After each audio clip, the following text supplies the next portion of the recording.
अस्सलाम वालेकुम grade fourth, कैसे आप सब? उम्मीद है आप सब खैरियत से होंगे। आज हम फेज 4 का लेक्चर नंबर 5 स्टार्ट करेंगे, जो कि यूनिट 6 ट्रांसलेशन एंड टेसिलेशन से रिलेटेड है। मैंने आपको ट्रांसलेशन एंड टेसिलेशन के डिफरेंट कॉन्सेप्ट बताए थे। जैसे कि प्रीवियस लेक्चर में मैंने आपको बताया था कि हम एक काउंटर को कैसे मूव करते हैं फर्स्ट पोजीशन से सेकंड पोजीशन की तरफ, और टेसिलेशन का मैंने आपको बताया था कि किसी भी फिगर के बारे में या किसी भी शेप के बारे में हमें कैसे पता चलेगा वो टेसिलेट कर रही है या नहीं। एक तो उसके अंदर गैप नहीं होना चाहिए और दूसरा वो ओवरलैप नहीं करनी चाहिए। ये मैंने दोनों एग्जांपल्स आपको दी थी। आज जो हमारा टॉपिक है वो ट्रांसलेशन एंड टेसिलेशन है, लेकिन हम इससे रिलेटेड जो वर्कबुक के पेजेस हैं पेज नंबर 125 से स्टार्ट करेंगे। आप सारे स्टूडेंट अपनी बुक का पेज नंबर 125 स्टार्ट करें, जो कि यूनिट 6 ट्रांसलेशन एंड टेसिलेशन से रिलेटेड है। बुक की जो वर्किंग थी वो मैंने आपको बुक पे भी करवा दी है। मैंने आपको बताया था कि ये आपने जो पेजेस है बुक पे करने हैं, जो मैंने आपको बताया था जो नोटबुक के ऊपर आपने करने थे पेजेस, वो आपने नोटबुक पे ऊपर करने हैं। अब आप सबने पेज नंबर 125 अब आप सब पेज नंबर 125 ओपन करें और देखें, उसके ऊपर सबसे फर्स्ट पेज जो कॉन्सेप्ट आ रहा है वो है ट्रांसलेशन का।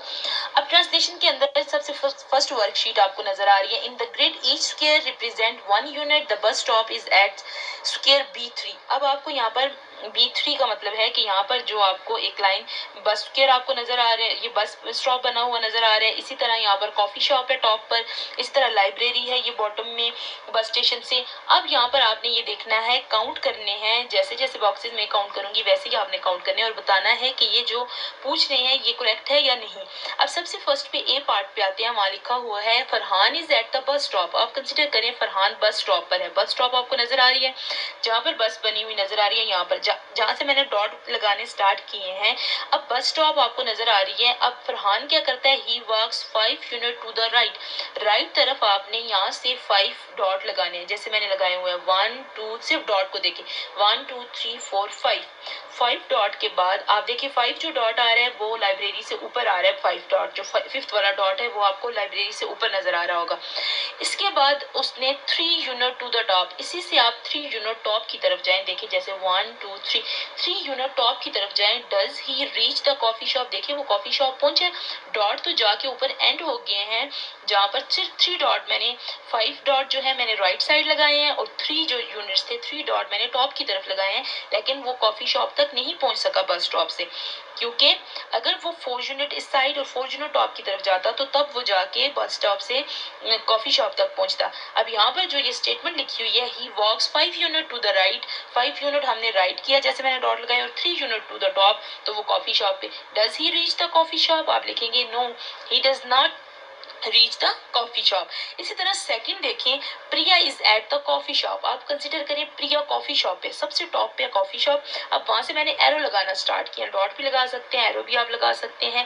अब आपने 5 यूनिट डाउन आना है, बॉटम की तरफ आना है, डाउन 1 2 3 4 5। देखिए जैसे मैंने 5 एरो लगाए हैं और 5 यूनिट जो है मैं डाउन की तरफ आई हूँ। And 1 unit to the right, 1 unit आपने राइट तरफ देखें। और does she reach the library, yes she reach the library, क्योंकि वो फिर एग्जैक्ट लाइब्रेरी के पास पहुंच जाएगी। जब हमने बस स्टॉप से फरहान ने वॉक करना स्टार्ट किया 5 unit to the right and 3 unit to the top, तो वो कॉफी शॉप तक नहीं पहुंचा, तो आप लिखेंगे नो। और इसी तरह जो बी पार्ट है उसमें प्रिया ने जब कॉफी शॉप से 5 unit down and 1 unit to the right side उसने मूव किया, तो does she reach the library, yes she reach the library, वो लाइब्रेरी के पास पहुंच गई। इसी तरह आपने ट्रांसलेट करना है। अब इसके बाद जो नेक्स्ट पेज है 126 पेज, उस पे देखें आपने 2 वेज बतानी है और शेप कैसे ट्रांसलेट हुई है। अब देखें जो फर्स्ट पोजीशन आपको नजर आ रही है, फर्स्ट पोजीशन से अगर मैं 2 unit to the right, 2 unit to the right, अब मैंने इस शेप को 2 यूनिट ऊपर टॉप से देखे मैंने एरो लगाए हैं 2 unit to the right, and देखे बॉटम की तरफ में कितने एरो लगा रही हूँ 1 2 3 4 and 4 unit to the bottom. अगर मैं 2 unit to the right and 4 unit to the bottom की तरफ इस शेप को ट्रांसलेट करती हूँ, तो देखिए एग्जैक्ट जो सेकंड पोजीशन है फर्स्ट पोजीशन से वो ट्रांसलेट होकर सेकंड पोजीशन की तरफ चली जाएगी। फर्स्ट मैंने क्या किया, फर्स्ट पर मैंने उसे 2 unit to the right and 4 unit to the किधर किया है मैंने, बॉटम। अब मैंने यहाँ पर फर्स्ट वे ये लिखा है, the shape is translated 2 units to the left, 2 unit to the left, left की तरफ जा रही, राइट नहीं, 2 unit to the left and 4 unit to the bottom from first position to second position, तो हमारे पास ये देखिए एग्जैक्ट वैसी शेप बनेगी। मैंने आपको बताया था ट्रांसलेशन में कभी भी शेप चेंज नहीं होगी, शेप वही होगी जो आपको बनी हुई है, सिर्फ उसकी पोजीशन चेंज होगी। फर्स्ट पोजीशन से सेकंड पोजीशन की तरफ जाने के लिए 2 unit to the left, left है इस साइड लेफ्ट की तरफ गई है, और इसी तरह 4 यूनिट टू दी बॉटम की तरफ अगर आए तो हमारे पास जो फर्स्ट पोजीशन है, वो जो शेप है वो सेकंड पोजीशन तक पहुंच जाएगी। अब इसका सेकंड वे आप ये लिखें कि फर्स्ट वे आपने लेफ्ट की तरफ नहीं जाना, लेफ्ट की तरफ पहले मूव नहीं करना। फर्स्ट पोजीशन से जो मैंने इस साइड किया हुआ है, फर्स्ट पोजीशन से आप 4 यूनिट टू दी पहले बॉटम की तरफ लेके आए इस शेप को, 4 unit to the bottom and then 2 unit to the left, तो फिर हमारे पास वो सेकंड वे हो जाएगा इस शेप को ट्रांसलेट करने का।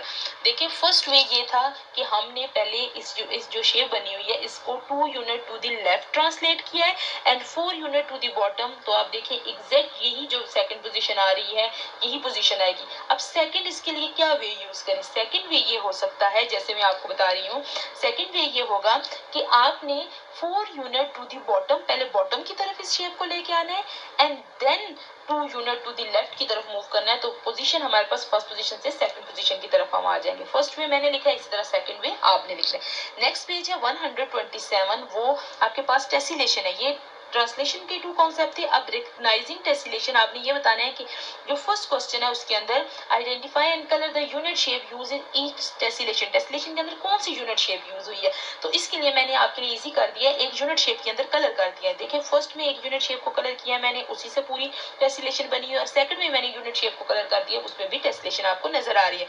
सेकंड क्वेश्चन में आपने ये बताना है which of the following are tessellations, second में कौन सी आपको टेसिलेशन नजर आ रही है। फर्स्ट वन टेसिलेशन है क्योंकि नो गैप नो ओवरलैपिंग है, हम इसे कहेंगे यस, फर्स्ट जो है वो टेसिलेशन है। सेकंड में आपको गैप नजर आ रहा है तो सेकंड हमारे पास टेसिलेशन नहीं है, तो आपने लिखना है नो, सेकंड हमारे पास टेसिलेशन नहीं है, नो लिख लेना है, फर्स्ट है यस लिख लिया।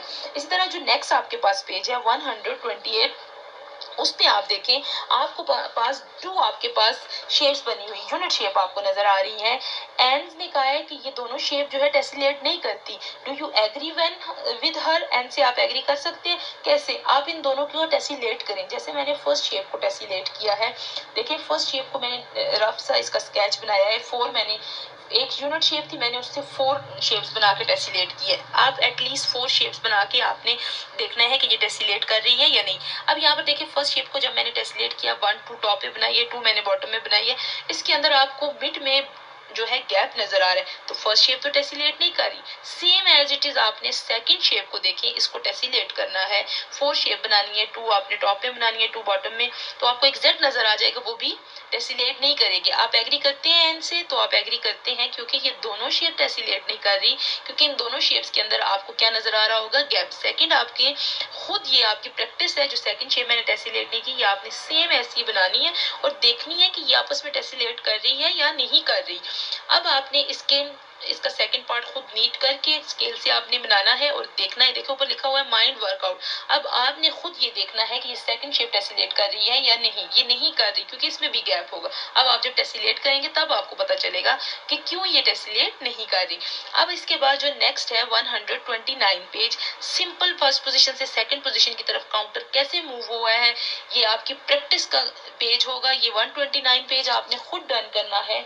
आपने फर्स्ट पोजीशन से पहले उसकी बॉटम की तरफ जाना है, डाउन जाना है एरो लेके कि कितने यूनिट डाउन आप जाएं और कितने यूनिट आप लेफ्ट की तरफ मूव करें, तो आपको पता चल जाएगा कि ये काउंटर कैसे मूव हुआ है फर्स्ट पोजीशन से सेकंड पोजीशन। फर्स्ट पोजीशन भी आपको नजर आ रही है, सेकंड पोजीशन भी।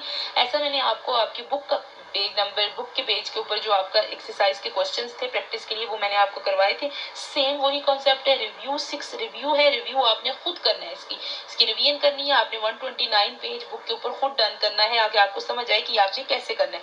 इसी तरह जो सेकंड क्वेश्चन है उसमें ट्रांसलेट करना है शेप को बॉटम की तरफ। इसी तरह सेम आपने फर्स्ट पे उसे जितने यूनिट्स भी आपको बताया गया है कि आपने 4 यूनिट राइट की तरफ, पहले राइट की तरफ जाना है और 2 यूनिट टू द बॉटम। बहुत सिंपल सी शेप बनी हुई है।